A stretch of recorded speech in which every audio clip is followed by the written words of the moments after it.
freeze up every time. Welcome to the Source Podcast, everyone. I'll be your guest today. It's Szymon here at G1 Custom Canine Unlimited. Today I got a very special guest, someone that was instrumental in my infantile stages in the canine industry and a close friend of the podcast, I'd say. Close friend of the company, Adam Crenshaw. Why don't you introduce yourself again? All right. Reoccurring guest on the podcast. Yeah. So maybe this one won't be as long as the first one that I was on. But yeah, I'm Adam Crenshaw. I work for Commerce Police Department, and also one of the founding. What would you call it? Founding member of CCU. Founding daddy. Founding father. Well, we'll go that route. Yeah. I like daddy. Yeah, it's cut. She's cutting. Yeah, She's not cutting it. one of the founding fathers, I guess you could say, of Custom Canine. So it's good to be here. Good to be talking with you guys about, I guess, an experience that a lot of handlers are going to have to go through eventually if they haven't already. So. Yeah, absolutely. So, reason Cren's here with us, he's here because he's getting ready to put a new dog in the service. So he's getting some training in. We've been working on detection, tracking, and some bite work this week, and then next week he's going to be going into certification. But with that being said, as we're turning a new tide, we also have a dog that we're going to be retiring, which is Max. Correct me if I'm wrong, your first canine that you've worked with in right. employment capacity. So tell us about Max. Well, Max he's a big boy. He's a Czech Shepherd, and he's been an easy first dog for me. Pretty much, I inherited Max after he had already served roughly about 6 years on the road. So he had a great foundation, and so it was easy. I mean, I stepped into the role and took a leash, and he pretty much did everything that I could ask of him to do. He's been a great dog, an easy dog to take care of at the house, and he's be 11 years old this November. So he's getting on up into age. He's an old man like me, and can't wait to just let him be a dog for a little while. Absolutely. So you've worked him for how many years now? I would say, let's see, I don't know, about 3 years maybe. I've had him. Yeah. I got him in December of, I don't know, whatever, 21 maybe, I guess. Or 20, maybe it was 20, I can't remember. Dude, I don't know. Probably around 21. Yeah, something like that. Yeah. But got him in December, and just housed him for a while until I was officially part of the police department. And I knew right away when I got him that he was going to be a good dog. He took to me really well, took to my family really well. We have other animals. He took to them fairly well. So yeah, I've had him for, I guess, about 3 years. So. Okay. So during that time, I mean, there's been a lot of training and deployments, obviously. Mm-hmm. Tell me about some of your favorite memories with Max. Well, so I guess one thing that I would say is Max he's an easy dog for a handler to get along with. He's never tried to bite me whatsoever, but one night, I guess there was a little confusion on what I may or may not have had. And I remember I was going to deploy him on a vehicle sniff, and as soon as I pulled him out of the car and he jumped out of the car, I guess he thought I had a toy in my hand or something, and he just bit me. And I was just as surprised as he was whenever I looked down and he had tagged me on the hand. Not too bad, but I was like, what the heck was that, man? And he just had a startled look about himself as well. And I guess the only thing I can think of, he thought I had a toy, and he bit my hand. And that was probably, I wouldn't say it was our first vehicle sniff, but it was it was one of the first, I think. And I was like, man, I hope he doesn't do this every time I pull him out of the car, I mean, maybe he was just testing you out. Maybe so. I don't know. He's like, I got this new guy. Yeah, I'm just gonna see what happens. Yeah, so. let's fly by the seat of our pants. Yeah. If it goes well, Yeah. I'll keep doing Yeah, it. I mean, maybe. But yeah, that was good. I'm telling you, the first successful track that we had, Didn't you lose your knees on that? well, I mean, there were several tracks I lost my knees. So, I lost my knee today. yeah, you did. Yeah, you did. You're getting old too, Simon. Yeah.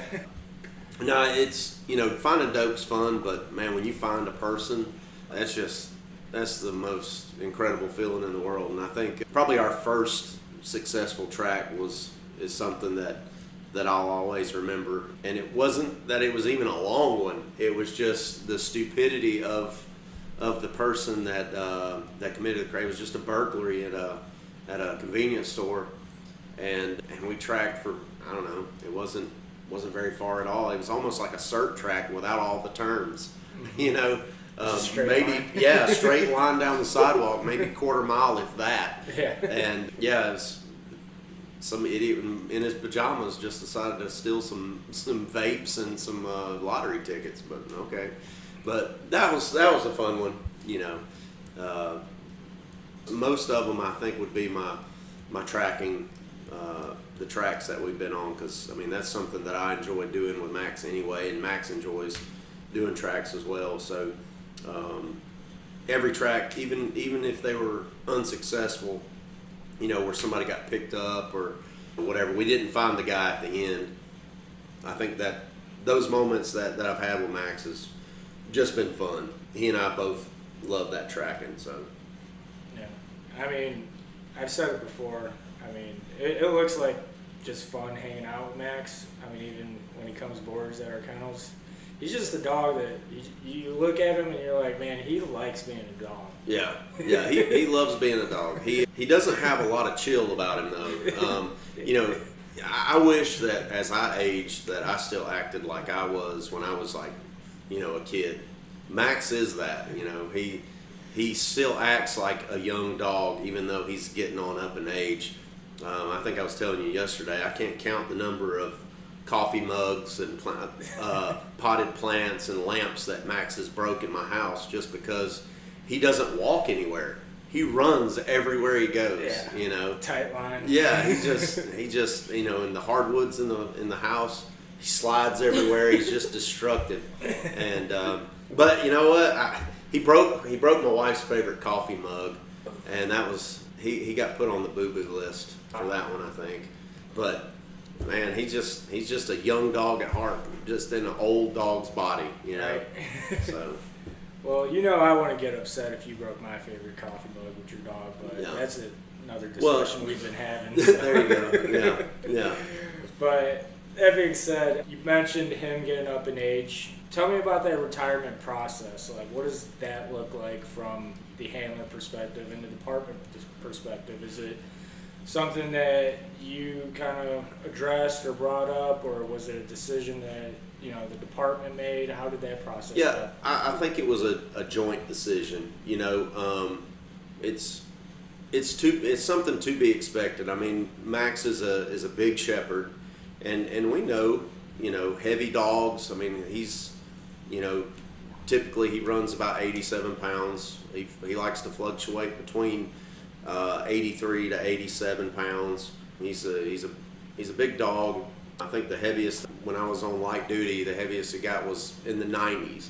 And with age and with being a bigger dog, there's potential for issues in joints, hips, and stuff like that. Jumping in and out of a patrol car for 9 years can definitely wear and tear on the dog. And I think when the initial conversation come up, I think it helped too that Max's previous handler is a patrol lieutenant, so having that conversation was easier. It wasn't me just trying to get a new dog. He also knew that this dog that our department has used is going to wear out eventually. And the conversation that we had was basically I want him to have a little bit of time to be a dog instead of just being broken.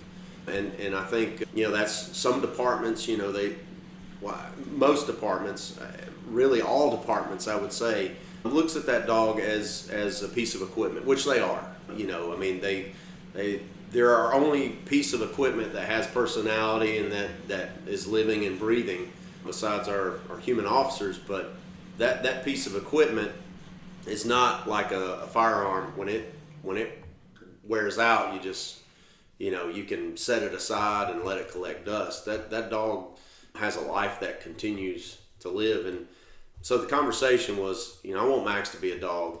You know, he's getting old, you know, and I don't want him to be broken and I've got to pick him up to take him outside to use the bathroom because he can't walk anymore when he retires. You know, and I think that speaks to, you know, handlers' attachment to these dogs. You know, they're our partners. They're with us all the time. And we start to notice when that dog is lacking in something because of age or because of health decline or, you know, whatever. And we want them to be able to enjoy what they're doing.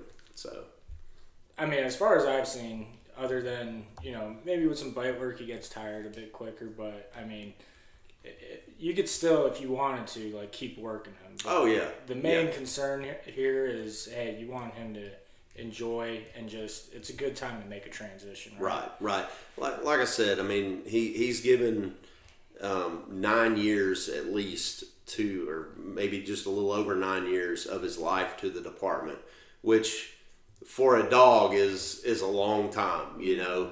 And he's done good work for our community. He's done good work for our county. You know, I was telling you that there for a while we were pretty much the only canine team in our county. And so he's been used, and he's been used well, you know. So, you know, as a reward, I think for his service, you know, let's get him out where he can enjoy just being a dog, you know, because he hasn't really had that, you know. He gets dropped off in a new country, and he's been in a strict training regimen, and he's been put to work and training, and he works just as hard, if not harder, than a lot of officers. And hey, let's reward that with, well, let's let you sit at the house and get all fat and sassy every once in a while. You know what I mean? Like, eat breads and soups. Yeah, you know, move out to the mountains. Yeah, go to Ella J. You know, to a bed and breakfast. You know, Yeah. it's all good. Hang out with some dudes. Yeah. Watch some UFC fights, right? Yeah. But no, that's good. I mean, it's good to hear that's what went into that decision, and he's not, you know, this old decrepit dog that just got ran through, or, you know, there was a medical thing. So yeah, I'll add this too, Simon. I've seen departments use a dog completely up, and it's sad. I mean, I know people, some friends of mine, you know, that handle. I know one guy, I mean, I think his dog when he retired was 13 or 14 years old and was half blind and couldn't hear. But he can find dope. Yeah, he would bite you now. I don't think he would find much dope, but he would sure enough tear you up. But I guess in defense of that dog lived to work. Yeah. And so taking work away from that dog would probably put him down. The dog is no longer here, has since died, but when you're doing bite work and you can only get one bite in because he's not going to be able to walk the next day. Yeah. I mean, we can do a little bit better of a job taking care of these dogs, you know, especially since they've taken care of us. Absolutely. You know, we can take care of them and let them have some comfort of life. You know? Yeah. And it's never fun as a decoy catching a dog that's kind of, you know, past his due date. Yeah. I don't want to call him spoiled, but yeah, you know. Yeah. When you got to feed the dog the arm on a because cot, they want to do it. They want to do it, but their body's just not letting Yeah. them. But no, and you know, like I said, that's very comforting to hear that there are departments out there that are making those concise decisions and just really looking at it for the benefit of the dog. Yeah, my department was very supportive from the chief down. They were all supportive, and you know, there are, you know, and I wouldn't put it in a box and say all departments or hardly any departments, but you know, I can speak for at least my department. They see the value of the dog, as a dog, and instead of as just a piece of equipment. It was a very easy transition, I would say, from conversation to bringing it before city council to getting approval of having a replacement dog come in and retiring Max. I feel like everybody was pretty much supportive in that process, so it made it easy. Absolutely. So now with this retirement, there's obviously some emotions. Yeah. I mean, how are you kind of processing it? How are you preparing yourself? I'll tell you, while we were talking about it at the department, like it was kind of still in discussion and all of this, and my lieutenant called me in the office one day when I was coming into work. Called me in the office, and of course my first thought was, what have I done? You know? But I didn't do anything. But he said, I mean, he just came out with it. And again, this is Max's previous handler. He just came out with it. It was like, hey, we got approval. Max is going to retire. And I had to tell him, I was like, LT, you could have walked me into that a little better. Like, because as soon as he said that, my heart almost dropped a little bit. Like, I wasn't expecting it. He just came out there with it and said, hey, man, we got approved. You know, we're going to retire him. And you know, it's easy when it's in discussion, but when you're faced with it, you're already missing working with that dog, and he's still in the back of your car, you know. But yeah, like I said, it was like my heart dropped. And then when me and the lieutenant came out here to look at some dogs, he even said that, you know, after we were looking at some dogs and we were talking about, yeah, man, we really like this dog, whatever. As he was walking up the driveway, he said it hit him like a ton of bricks. He was like, wow, we're actually about to retire Max. And he said he got a little heartbroken, you know what I mean? Yeah. And so, I mean, it hits a little different, you know. This is my first time going through this, and you know, there's handlers that have worked a dog for 8-9 years, the whole working life of the dog, and having to retire. I can't imagine even more so what it feels like to now this road is ending. At this point in time, the season's over. I can't imagine that. You know, I've had Max for around 3 years, and it kind of hurt my feelings a little bit. Yeah. You know, that we're going to retire him. Yeah. So, yeah, there's definitely some emotion. I think how I'm preparing for it is I know mentally that Max is going to have a good life for the rest of his life. He's going to have a family that loves him and takes care of him, and you know, he's going to get shoot, we may even give him treats now. I don't know. Some beef heart. Yeah, some beef heart. I don't know. Shave some beef heart out, and you know, here you go, Max. But I mean, I know going into it that just because he's retiring, he's not dead yet. So yeah, he's still going to be a good boy, and he's still going to get to go out and play and all that. And then, you know, just kind of splitting my focus on preparing a new dog to hit the road helps a little bit. Yeah. You know, because I see the potential in this new dog, and it excites me. And I think one of the biggest warnings that I would give to handlers, even though this is my first time going through it, it's not my first time seeing it. And I think advice I would give to handlers who are about to go through it or who are going through it now is don't compare a new dog to your last one. Yeah. They're totally different. Don't train them the same way. Yeah. They're totally different. Like, you know, I thought about it today while we were working obedience around decoy. I was thinking, wow, if I was working Max right now, I'd be fighting with him because he loves to bite. And I'm like, and Argus he's just like, okay. Oh, the decoy's out? Okay. Just tell me when and I'll go bite him, but if not, I'm cool being with you, Dad. Max wouldn't be like that. He'd be like, rah. He'd be wanting you, and I'd be getting, you know, blisters on my hands from all the corrections. But I mean, so it's different. You just can't compare the two. And I think that helps in transition, knowing that I don't have a right to compare this new dog to my last, because they're completely different dogs. It's not fair for the dog that you're retiring, and it's not fair for your new dog. Mm-hmm. But it can be exciting. So Absolutely. And you brought up the new dog, and you brought up actually coming down and selecting that dog. With Max, you inherited him. Yeah. So with this new dog, you got to select them and pick something that you felt would match really well with you. Yeah. So going back through that process, I was here for that. Tell me about what kind of went into that decision as you were selecting, and kind of what you were looking for as well. Yeah, so I think one of my things, I'm getting older too. Max, like I've already we explained. can't retire you just yet. Yeah. So, like I explained, Max is a big dog, and in tracking, if there's something, I got to pick him up and throw him over like a fence. He's heavy, and he does not help when you pick him up. He just dangles there and waits, and he's like, toss me, So coming into it, I'm like, I want a smaller dog, one that's, going to be a little bit easier to manage, being thrown over obstacles or whatever. And I know it seems like, maybe just a small thing, but size mattered to me. Because having worked Max, who is a larger dog, and then we all know that I'm breaking down a little bit. So looking for a dog that's smaller. Max he's social, but he's kind of like a cat. Touch me, okay, I'm done with you. He can be a bully at times.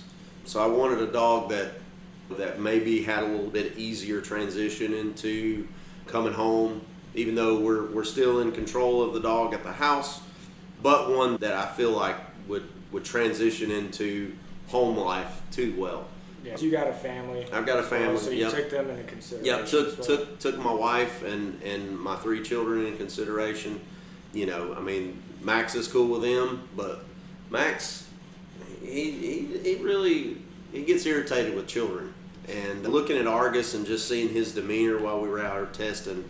One of the things I looked at, I was like, man, he could care less who's around. He's cool with everybody, and even though it's not a reason to trust him fully and just let him go around a bunch of kindergartners, on a birthday trip, You better keep a pack of cupcakes. Yeah, keep just some cupcakes in there just in case. You got to hand some out, but.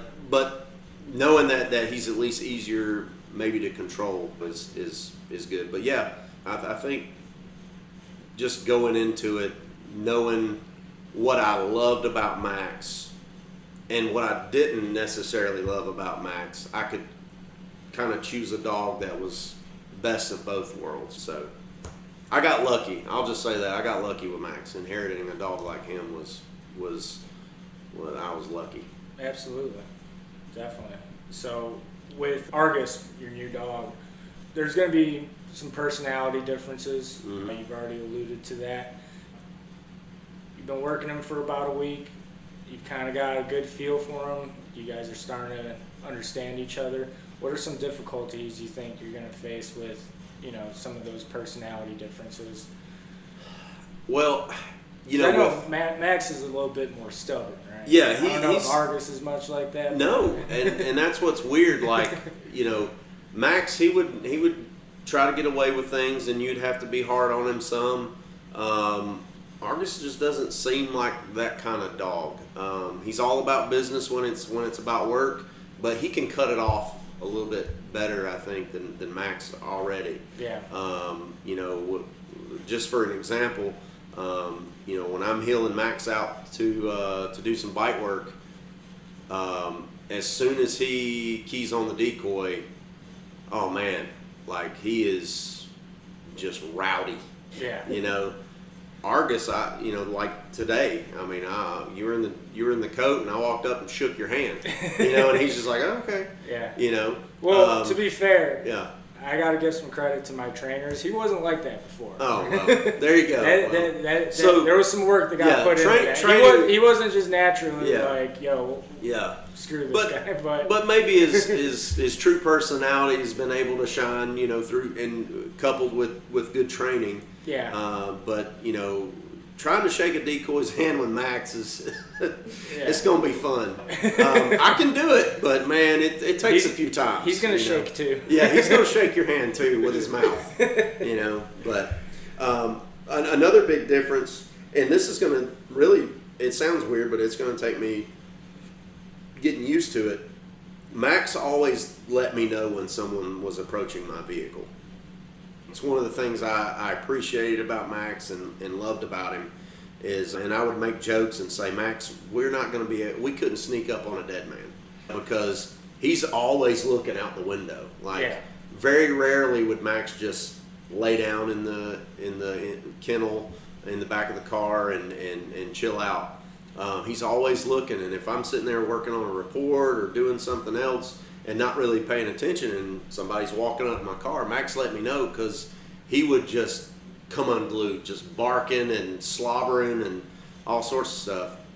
Argus is not like that. He's super chill. Yeah. Well, let's give him some time. We'll give him some time.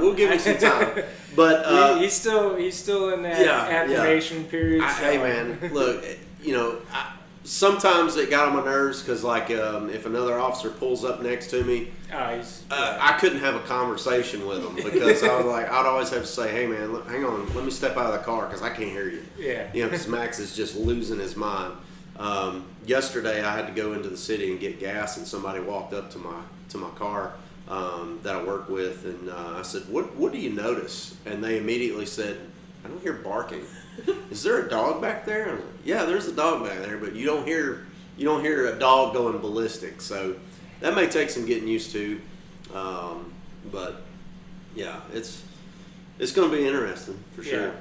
Yeah. I mean, just getting to work with with the Argus, your Canine, and just seeing you guys work. I think one of the coolest moments yesterday was, I thought it was an odd decision by you, especially since you were at one point my trainer. And I watched you put your hand in the dog's mouth, and he was biting on it, and I was like, "What is he doing?" But it was cool because we were doing some building clearings, and he was just going ballistic. And then once you started giving your announcements, and you got your hand out of his mouth, he went quiet. He was looking at you, well, and it's Simon. I don't know why you brought that up. Not one of my finer moments. I don't even know what I was thinking. I know what my intention was. I was just gonna close his snout with my hand. I think you just didn't expect him to put his mouth on it, and you were just taken back by it. Maybe. I don't know what I was thinking, to be honest. I would never have instructed anybody to do that. But here I am. You're barking a lot. Let me just close it for you. That's probably not the best idea. So, oh well. I digress. You're getting to train with your new dog. Tell me about, while you're training with this new dog, are there certain strengths that your last dog had maybe you weren't keen to until you started working with this dog, or something that's just kind of man, I really appreciated this about him? I don't know. I think in detection, when it comes to doing some dope work, he and Max are pretty much on the same level, or maybe not level, but they have the same kind of personality and drive when it comes to drug detection. Like Max, if I present high on a detail, if there's something there, Max just assumes that I want him to jump up there and start searching, and that's what he would do.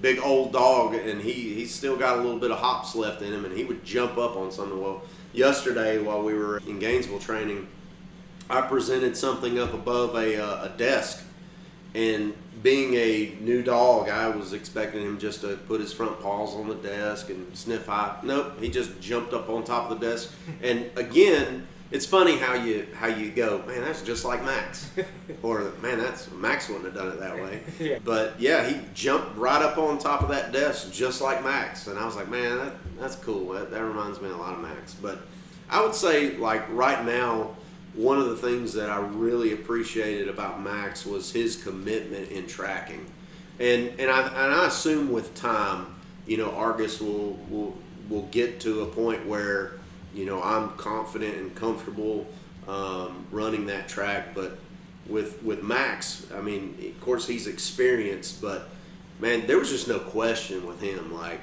Yeah.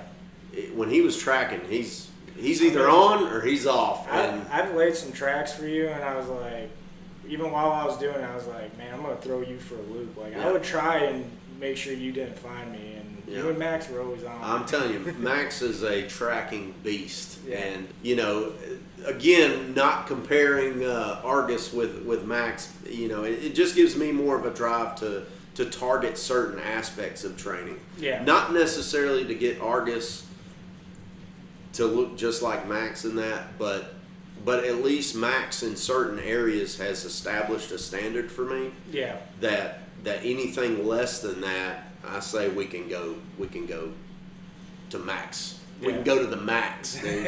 Put that on a t-shirt. Yeah. Take it to the max. We're going to the max. Taking it to the max. I'm already trying to get rid of those other t-shirt ideas. Yeah, and put a picture of just Max's face on something. Yeah, Maya, get the shirt press ready. Yeah, that's a good one. That's a good one. That is a good one. But you'd say, with the new dog, I mean, there was areas you had to focus on with Max, because not every dog's perfect. Right, There's just certain areas that you got to focus on with dogs and clean up, but you have new areas to focus on with this dog. Yeah. Where, like you said, tracking, you didn't have to worry about with Max. You didn't have to really push that aspect. But now, looking at this dog, not to say he's a bad tracker, it's just you got to learn him. A lot of it is learning the dog, but we also got to really develop that aspect of that task, whereas with Max we didn't, right? Yeah, so like another example, like with Max, one of the focal points was in his, like, let's say his patrol work was not frontal bites. I remember when you guys used him for a week on a decoy course, and he was very confused about a frontal bite. Yeah. Max didn't have very many of those. The opportunity that I have with Argus, is we can work on things that maybe wasn't a target area for Max to better equip Argus early on to do a proficient job than trying to work on something with a 9-10-year-old dog. Yeah. So that's kind of a cool thing to look forward to, is since I'm not inheriting Argus, I can train Argus for me. Yeah. And it's not like I have a dog that was trained for someone else and now I'm just trying to, I rarely have I ever ran a dog on a harness tracking, but Max was running tracking on a harness his whole career. So I stuck with it. Yeah. Well, that's because that's how he was started out for that makes his sense. first animal. That makes sense why you didn't tuck his line. Yeah. Man, let me tell you. First you don't tuck the dog, and then you put your hand in his mouth. Yeah, I'm like, what is going on with this? Not to mention, Max he's in check commands, and I found myself yesterday. I gave him a check command. That's going to take some getting used to. Yeah. Like I was like, dude, I hate training dogs in check. Yeah. And now I'm so used to it that Argus, he doesn't know what poost means, and I mean, so that's another thing that I'm going to have to get used to. Yeah, absolutely. So going from a dog that, you got as a finished product, now transitioning to this new dog, do you think you're going to spend a little more training time than you did? Or obviously you're going to have to extend those training periods with him. Of course, it was always easier when I was on night shift, getting a quick track in, self-laid, whatever. Doing an article search, just doing something like that. But typically, I'd maybe run a track or two, on shift, when it got slow. There's things that I'm going to want to work on a little more. So while I'm at work and call volume goes down, I'm going to want to seize those opportunities to work on things with him, because he's still, even though he's finished, he's not finished. You know what I'm saying? Like, when I take a dog, I don't ever, like, even Max, I don't assume Max is finished. Yeah. We always want to keep working on things. We always want to get that dog even better. I mean, a dog's never truly finished. Exactly. So, but I feel like there's more opportunity there for me we can not plateau it, but go, all right, So Absolutely. So originally, when you selected the dog, his name wasn't Argus, and you went about and you told me you're like, I'm going to change his name. yeah. Tell me about that name, why it has that special meaning, and Yeah. what it means to you. So Argus's original name is Aries, and I was Eris. Aries, whatever. I don't like Aries. I Yeah. hate Greek god names. Yeah, I mean, Keep this in there. I hate Greek god names. yeah. I'm sorry, but if you're working a dog named Zeus, you need to change it. Come on, let's just be real. Lame. You know, that's kind of lame. That does not reflect the opinion of CCU. It reflects the opinion of me and Simon. The people that Yeah. matter. So, but now if you work a dog named Reba, I can get behind that. Oh yeah. Yeah, that's shout out to Stevens. That lady had pipes. Yeah, shout out to Stevens County. Good job, guys. They got a Reba. You can keep that in there. Okay. No, you keep it in there. He knows. He what knows. I'm talking about. Yeah. Wink, wink, Brown. But yeah, so I chose Argus because that was a dog that I had experience with. It was the first dog that I ever took a bite from. It was the first dog that I ever assisted in training with. That dog taught me so much. It was actually AJ's first dog.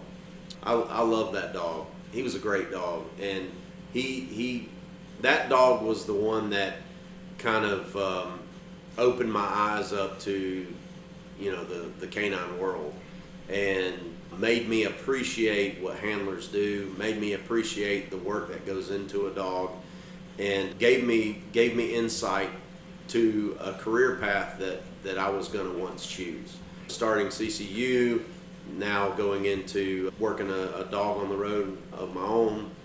And so really, the name Argus is just a tribute to that dog, because that dog was special to me.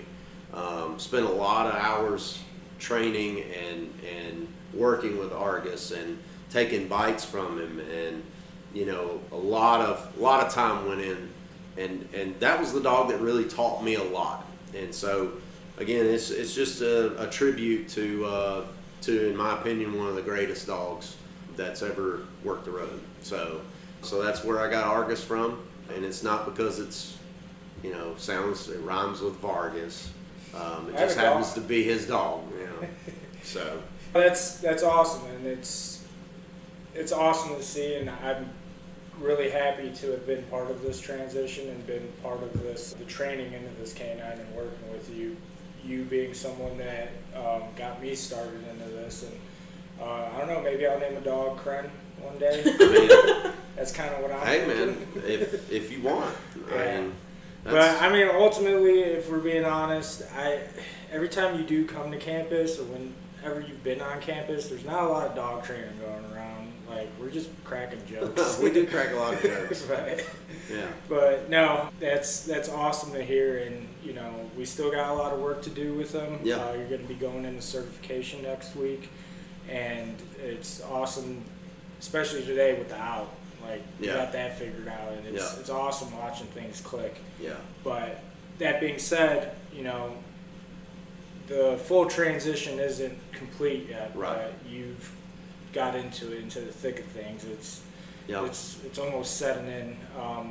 For those handlers out there that are going to be going through this transition, you gave them some advice, but what's the biggest piece of advice you can give from just this experience that you've had so far? Well, I would definitely say, it's okay to feel something. It's okay to, like I said, it kind of hurt my heart a little bit whenever we were giving the thumbs up for retirement. It's okay to be a little sad about retiring your partner. I mean, it's definitely going to be a change for those retiring dogs, where your dog is watching you get ready for work and they're not coming. That sucks. I think about that even now, that Max gets excited whenever I'm in my uniform and he's expecting to go outside, take his break, walk around with a stick for a few minutes, and go jump in the back of a patrol car. But yeah, I would say it's okay that it kind of sucks. It's not okay to not get out of that, to not appreciate the new opportunity that you're being given if you're going to work a second dog. or a third dog or a fourth dog, whatever, because now you have a new opportunity.